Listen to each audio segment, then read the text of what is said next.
esta clase número 7 en este tomo 12. Estamos hablando de las profecías de Daniel, pero en esta clase en especial vamos a hacer una pausa o un paréntesis, porque hoy vamos a estar hablando de lo que es nuestra base de la fe y estaremos hablando de esta gran noticia que aunque ha pasado más de 2000 años, sigue siendo importante, sigue siendo vigente, y es que Jesús resucitó. Hoy estaremos tratando el tema La tumba vacía, el Salvador vive. Estaremos hablando cómo la resurrección de Cristo es el fundamento de la fe y la vida cristiana. Jesús resucitó. Esta es una sencilla declaración, pero sigue siendo poderosa. Es la base de la iglesia, del predicar, la evangelización, de hablar estas buenas nuevas a todo aquel que la necesita. Nosotros como cristianos también se nos ha dado el poder del Espíritu Santo. Hemos sido empoderados por la obra del Espíritu Santo para que podamos cumplir con esta misión muy importante que dirigimos hoy. La lección de hoy presenta la experiencia de aquellos primeros discípulos que encontraron aquella tumba vacía, que tuvieron ese encuentro con aquel Cristo resucitado. Y nosotros vamos a ver cómo es que continuamos con esta obra que ellos comenzaron. Voy a estar leyendo en Primera de Juan, el capítulo 1, en verso 1, 3 y 4, en donde registra en esta primera epístola Juan su propia experiencia con este Cristo resucitado cuando vio aquella tumba vacía. Lo que él dice: lo que era desde el principio, lo que hemos oído, lo que hemos visto con nuestros ojos, lo que hemos contemplado y palparon nuestras manos tocante al verbo de vida, lo que hemos visto y oído, eso os anunciamos, para que también vosotros tengáis comunión con nosotros, y nuestra comunión verdaderamente es con el Padre y con su Hijo Jesucristo. Estas cosas os escribimos para que vuestro gozo sea cumplido. Aquí en este capítulo 20, Juan registra su experiencia, y ya como leímos en Primera de Juan capítulo 1, vamos a ver ahora en su evangelio, en el capítulo 20 del libro de Juan, los versos 1, 2, 6 al 9, y vamos a hablar de la tumba vacía.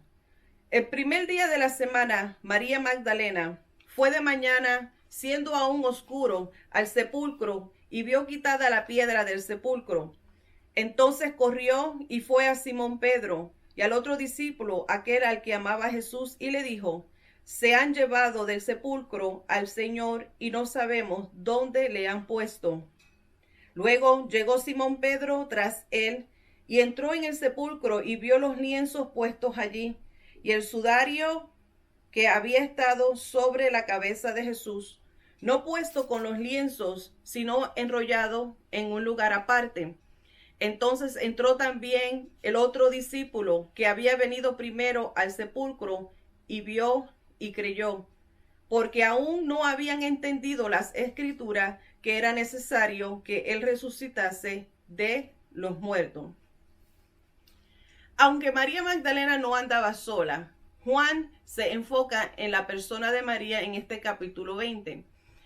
Dice que María salió de la mañana o de madrugada, llegó a la tumba y encontró la piedra removida. Ella llegó a la conclusión que habían movido el cuerpo de Jesús, y ella con ese desespero va y le reporta a Juan y a Pedro que se han llevado al cuerpo de Jesús y no sabe dónde le han puesto. Ahora, yo quiero que nosotros pensemos un momento en lo que significa esta piedra removida. Para mí representa una puerta abierta. Para mí esta piedra removida es una invitación extendida que aún sigue abierta en estos tiempos. Ya recuerden que ha pasado más de 2000 años de este gran evento maravilloso, mas sin embargo esta invitación sigue en pie, sigue siendo importante. Esta piedra removida me hace pensar en esta puerta, en esta parábola que habló Jesús, y la encontramos registrada en el capítulo 10, verso 9 de Juan. Y dice: yo soy la puerta, el que por mí entrare será salvo, y entrará y saldrá y hallará pasto. Dice que tan pronto Pedro y Juan escucharon a María Magdalena decir que se habían llevado del sepulcro al Señor y no sabían dónde le habían puesto, ellos también comenzaron a correr. Ellos llegaron de inmediato. Primero llegó Juan, pero se quedó hasta la entrada. No llegó a entrar adentro del sepulcro. Luego llegó rápido inmediatamente tras él Pedro. Pero nosotros conocemos a este Pedro por su carácter tan impetuoso, que él no tan solamente se detuvo a la entrada, sino que entró. Y dice que él entró y creyó inmediatamente. Aquella piedra removida fue la primera prueba de que Jesús había resucitado. En Hechos capítulo 1, el verso 3, en esta versión nueva traduciente me dice: durante los 40 días después de que sufrió y murió Cristo, se apareció varias veces a los apóstoles y les demostró con mucha prueba convincentes que él realmente estaba vivo. ¿Sabe lo interesante que yo encuentro? A mí me gusta mucho ver estos programas relacionados con investigación, con policía. Me gusta ver estos programas con casos fríos o de investigación para saber cuál es el resultado de esos casos misteriosos. Y una cosa que yo he observado en estos tipos de programas es que cuando se va a hacer una investigación en una escena donde haya ocurrido un crimen, comienzan a mirar alrededor del cuerpo y comienzan a buscar por señas, por marcas, para ver y poder identificar si eso ha sido un accidente o eso ha sido causado por, ha sido violento, algún robo, algún ataque. Y miran alrededor del cuerpo fallecido, del cadáver, para poder buscar evidencias de qué ha ocurrido en ese lugar. Y yo puedo ver aquí en este capítulo 20 como Juan y Pedro se convirtieron en unos investigadores, porque observaron en aquella tumba cómo es que aquellos lienzos, aquello que cubría, que fue cubierto para cubrir la cabeza de Jesús, habían estado enrollados de una manera muy nítida, bien hecha, aparte de los demás lienzos que habían sido cubiertos para su cuerpo. O sea, Pedro y Juan llegaron a concluir, estudiaron la escena, estudiaron dónde estuvo aquel cuerpo de Jesús que ya no estaba. La segunda evidencia, la primera fue la piedra removida. El cuerpo ya no estaba y vieron que aquello no era un escenario de crimen. Aquello era una prueba de que Cristo había resucitado, de que Jesús había resucitado. Ahora, pero recuerden que cuando llegó Juan, él llegó a la entrada, pero no entró. Pedro inmediatamente entró y creyó. Y una vez que Juan entró, creyó. Ellos concluyeron y llegaron a entender: él no está aquí, no porque se los robaron. Ellos llegaron a la conclusión clara: aquí no hubo robo, aquí todas las cosas están en orden. Él no está aquí porque él resucitó. En aquel momento, hasta el momento donde antes de ellos entrar, no habían entendido las escrituras. Pero en el momento que vieron aquella evidencia contundente, aquel orden que había en aquella tumba vacía, fue la evidencia clara de que Jesús resucitó. ¿Y sabes por qué también yo creo que Jesús ha resucitado? Porque yo creo en aquella tumba vacía, porque mi corazón está lleno. Y esta invitación, como te digo, esta invitación, esa piedra removida, es una puerta, es una invitación que se te hace a ti si tú no has aceptado todavía a Jesús, aquel Jesús resucitado. Pedro y Juan inmediatamente compartieron esa alegría. Ellos se fueron de regreso a su casa contentos de que Jesús había resucitado. Como seguidores de Jesús, nuestra fe está basada en esa misma evidencia que tanto Juan como Pedro y María vieron. Una piedra removida y una tumba vacía Jesús resucitado. Gloria al Señor por eso.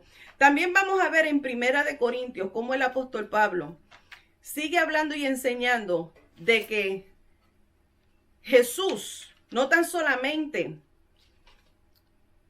se presentó o fue visto en su vida después de haber resucitado, no tan solamente fue visto por María, no fue tan solamente visto por Pedro y por Juan, pero también fue visto más tarde por los mismos 12 apóstoles. Fue también visto por más de 500 seguidores de Jesús. Fue también visto por Santiago y por último por el mismo Pablo. Primera de Corintios capítulo 15, los versos del 5 al 9 podemos ver esta evidencia. Jesús resucitado. Jesús resucitó. Gloria al Señor por eso. Ahora vamos a pasar de este Jesús resucitado. Recuerden que les mencioné cómo es que Juan se enfoca en la persona de María. Vamos a ver los versos del 11 hasta la primera parte del verso 16 de este capítulo 20. Y nos dice: pero María estaba fuera llorando junto al sepulcro, y mientras lloraba, se inclinó para mirar dentro del sepulcro, y vio a 2 ángeles con vestiduras blancas que estaban sentados, el uno a la cabecera y el otro a los pies, donde el cuerpo de Jesús había sido puesto. Y le dijeron: mujer, ¿por qué lloras? Les dijo: porque se han llevado a mi Señor y no sé dónde le han puesto. Cuando había dicho esto, se volvió y vio a Jesús que estaba allí, mas no sabía que era Jesús. Jesús le dijo: mujer, ¿por qué lloras? ¿A quién buscas? Ella, pensando que era el hortelano, le dijo: Señor, si tú lo has llevado, dime dónde lo has puesto y yo lo llevaré. Jesús le dijo: María. Volviéndose ella, le dijo: Raboni, que quiere decir maestro. Después que Pedro y Juan entraron dentro de la tumba, vieron que todo estaba en orden, concluyeron que realmente no se habían llevado el cuerpo de Jesús, ellos regresaron a sus casas. Pero vemos a María. María permaneció allí llorando.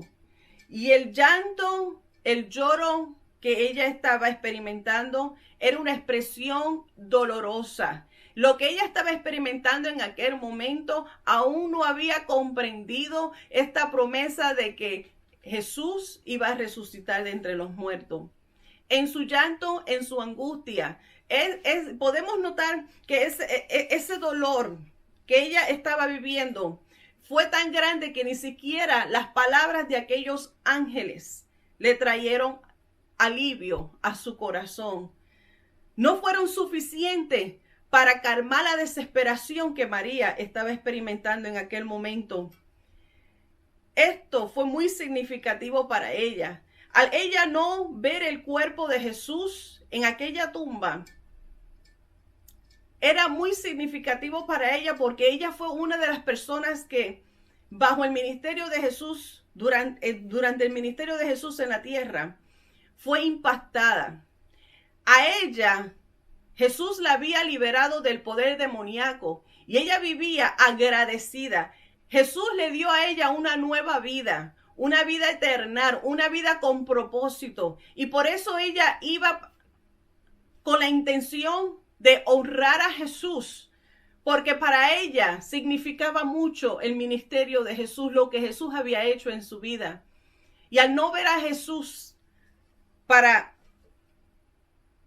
ungir el cuerpo de Jesús, la había causado esta gran pena. Vemos cómo es que este dolor angustioso había cegado sus ojos. Estaba tan adolorida que se dejó consumir por las circunstancias, que en el momento en que los ángeles le hacen esa pregunta, en ese primera ocasión que le dice la pregunta en el verso 13. Y le dijeron, mujer, ¿por qué lloras? La pregunta original que le hicieron los ángeles a María en el verso 14 es la misma que le repite Jesús. Mujer, ¿por qué lloras? María se vuelve, mira, torna su mirada para responder a esta pregunta que le hicieron en el verso 14 los ángeles. Y vemos cómo describe que Jesús estaba allí. Jesús estaba junto con aquellos ángeles que le hicieron esa pregunta, mas sin embargo María no le reconoció. En ese verso 14, cuando había dicho esto, después de haber respondido a esta pregunta de los ángeles, se volvió y vio a Jesús que estaba allí, mas no sabía que era Jesús. Y Jesús ahora, entonces, le hace en la próxima pregunta, se dirige a ella, pero en esta segunda ocasión que Jesús se dirige a ella con esta pregunta, no usa una simple palabra como mujer. En esta ocasión, Jesús la llama por su nombre. Jesús se dirige directamente al corazón de ella y le llama por su nombre, María. En el verso 16, Jesús le dijo, María. Y ella se volvió y es entonces que reconoce al Cristo resucitado. Yo sé que el nombre de Jesús es dulce y cada vez que mencionamos su nombre algo sucede.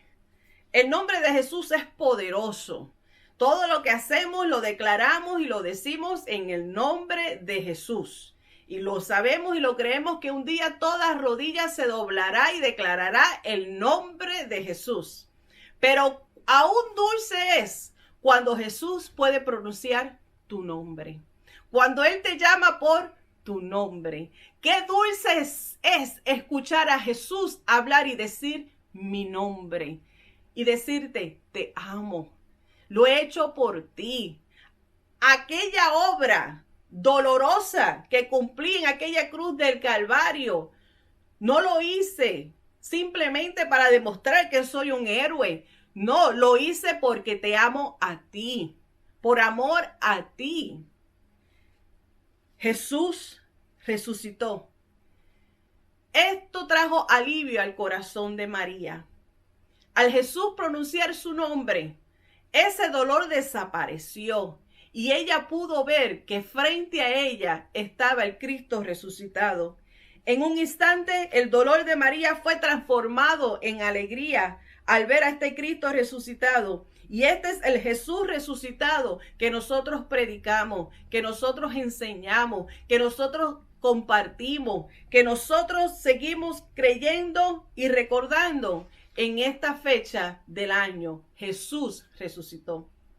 Ya hemos visto esta experiencia donde van a la tumba, ven la piedra removida, ven la tumba vacía. Y ahora vamos a ver en los versos 20 al 23 de este capítulo 20 de Juan esta gran comisión. En el verso 20 dice, y cuando les hubo dicho esto, les mostró la mano y el costado. Y los discípulos se regocijaron viendo al Señor.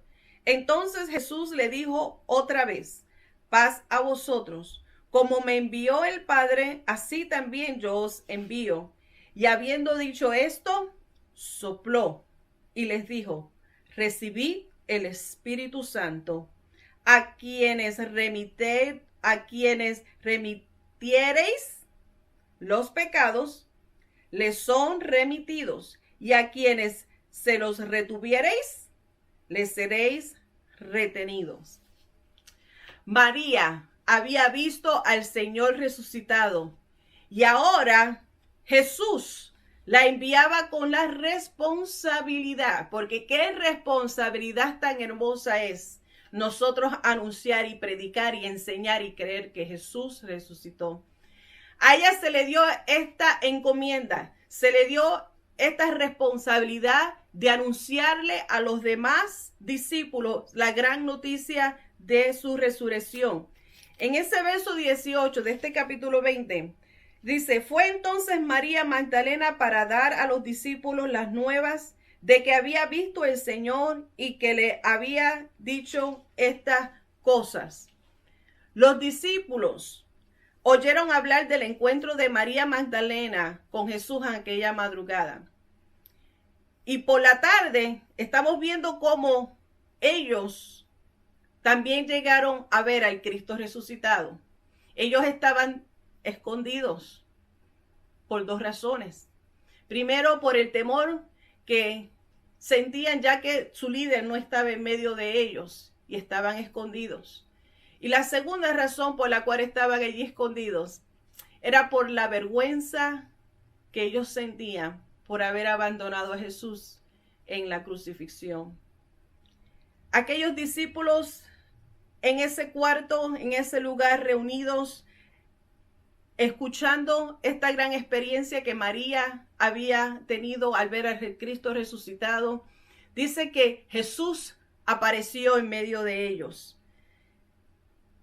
Llegando aquella noche, tras las puertas cerradas, vino Jesús y se puso en medio de ellos y les dice, paz a vosotros, en ese verso 19.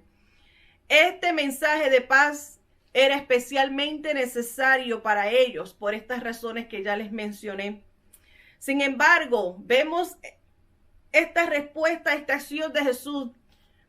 Lo admiramos, nuestro Jesús es tan bueno y tan compasivo y tan maravilloso que en lugar de regañarlos, en lugar de humillarlos por ellos estar andando con miedo, por estar avergonzado por haberlo dejado y abandonado en esta experiencia de su misión, Jesús le dice paz a vosotros.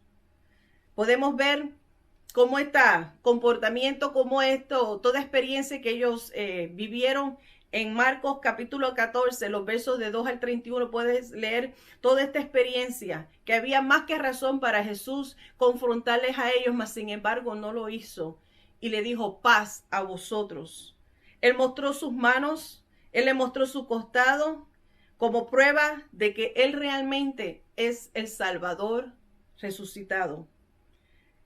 Verso 20, y cuando Jesús le hubo dicho esto, les mostró las manos y el costado. Y los discípulos se regocijaron viendo al Señor. Tú ves que las cosas cambian cuando Jesús está en tu vida. Tú ves cómo las cosas cambian, cómo tu lamento se convierte en gozo cuando Jesús llega, cuando Él está en tu corazón, cuando tú le permites que venga a morar y reine junto en tu casa, con tu familia, con los tuyos. Jesús cambia las cosas. Luego Jesús le dice, en el verso 21, como me envió el Padre, así también yo os envío. ¿Sabes que con esta misión que se nos ha encomendado, no tan solamente aquellos discípulos que primero vieron a Jesucristo resucitado, es la comisión que se nos ha encargado a cada uno de nosotros como seguidores de Jesús? Es una comisión, es una orden, no es una recomendación, no es una idea sugerida, es un compromiso. Es una responsabilidad que tenemos de compartir con otros de que Cristo ha resucitado de entre los muertos. Ahora, nosotros no somos mandados a cumplir con esta misión. Así como los discípulos no fueron enviados a cumplir con esta comisión sin antes haber sido empoderados por el poder del Espíritu Santo. Nosotros como seguidores de Cristo tenemos también la importancia de tener el Espíritu Santo en nuestra vida, que es el que nos empodera, el que nos da el poder. Él le dio la presencia y el poder del Espíritu Santo para capacitarlos en su misión. Nosotros creemos que en esta parte, en este versículo 22, y habiendo dicho esto, sopló. Y les dijo, recibir el Espíritu Santo, recibir el Espíritu Santo. Podemos llegar a concluir, o yo estoy de acuerdo como muchos de los estudiosos o comentaristas de la palabra, que esto fue un anticipo del pleno derramamiento del Espíritu Santo que nosotros encontramos en el libro de los Hechos, el capítulo 2, los versos del 1 al 2, cuando llegó en el día de Pentecostés y descendió el Espíritu Santo. Una parte central de la misión de los discípulos sería anunciar el perdón de los pecados. Miren ese verso 23. A quienes remitiereis los pecados les son remitidos, y aquellos a quienes se les retuvieres les son retenidos. Jesús ayudó a sus discípulos a comprender que ellos podían con seguridad hablar las buenas nuevas del Evangelio de Salvación. Ahora, ¿qué significa este verso 23? Lo que predicamos, enseñamos, lo que compartimos el Evangelio, cuando nosotros hablamos el Evangelio, cuando predicamos las buenas nuevas de salvación y hablamos de que Cristo ha resucitado entre los muertos, hablamos de su misión, que solamente Él es el camino, la verdad y la vida, y solamente podemos alcanzar la salvación por medio de Él, gracias a esta obra redentora en la cruz del Calvario. Cuando nosotros predicamos este evangelio de salvación, este evangelio de perdón, este evangelio de restauración, y aquellos que lo escuchan, lo creen y lo aceptan, es lo que nosotros podemos declarar, es la autoridad que nosotros hemos recibido, es esa autoridad que Cristo le dio a sus discípulos para remitir, o sea, para perdonar el pecado de aquellos que creen. Son declarados ya perdonados, son declarados salvos porque han creído en este evangelio. Mas, sin embargo, aquellos que rechazan, aquellos que aún no creen y no aceptan este perdón, este evangelio, esta restauración, todavía están bajo la condenación, todavía siguen bajo sus pecados. Y por eso es que tenemos la autoridad de declarar que siguen bajo la condenación del pecado y sus pecados les son retenidos. Eso es lo que significa este versículo. Y es la encomienda que se nos ha dado de ir a predicar el evangelio, predicar las buenas nuevas de salvación. Tenemos el poder, el Espíritu Santo que nos da la autoridad de hablar con seguridad y declarar esta palabra que hemos recibido de parte de Cristo resucitado. Los creyentes podemos y debemos declarar a las personas en todas partes cuando aceptan el sacrificio de Jesús por ellos y decir que sus pecados son perdonados. Pero si se niegan a aceptar las buenas nuevas, sus pecados no son perdonados. Y queremos cerrar esta clase tan maravillosa recordando que Jesús nos ha dado el perdón de los pecados. Y gracias a este perdón, gracias a este Cristo resucitado por aquella obra en la cruz del Calvario, esa sangre que sigue siendo vigente, que está derramada, está fluyendo, da perdón. Esa sangre poderosa nos lleva a nosotros ahora a una nueva relación con el Padre. Y el poder del Espíritu Santo es lo que nos capacita para compartir con otros esta buena noticia.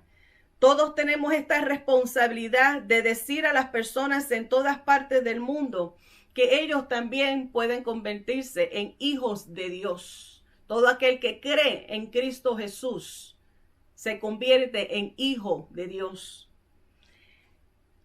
Tenemos que tener en cuenta que sí, nos estamos negando. Jesús mismo lo dijo cuando se levantó y regresó a la gloria del Padre. En este mundo tendréis aflicciones, mas confiad, yo he vencido al mundo. Nosotros sí vamos a encontrar conflictos, encontraremos dificultades nosotros mientras vamos cumpliendo con esta misión. Y tendremos pruebas en medio de, mas sin embargo nos podemos aferrar a esa palabra pronunciada por Jesús cuando entró en el medio de los discípulos y les dice, paz a vosotros. Esta es la paz y la seguridad que tú y yo disfrutamos, y la cual podemos con toda autoridad declarar esta palabra, declarar y anunciar que Jesús ha resucitado. Jesús tiene el poder para calmar toda tormenta que podamos enfrentar mientras llevamos estas buenas nuevas de salvación al mundo entero. Tomamos esta oportunidad, amado amigo y hermano, recordando estas palabras maravillosas de Cristo resucitado, que aunque han pasado más de 2000 años, sigue siendo vigente, sigue siendo poderosa y es nuestra base de fe. Y si hermano, amigo, que no has aceptado a Jesús, todavía no tienes al Cristo resucitado en tu corazón, puedes aprovechar esta oportunidad para aceptarlo. Permíteme orar contigo. Padre Santo y Dios bueno, te doy gracias, Señor, por ese sacrificio en la cruz del Calvario que has hecho por nosotros, Señor amado.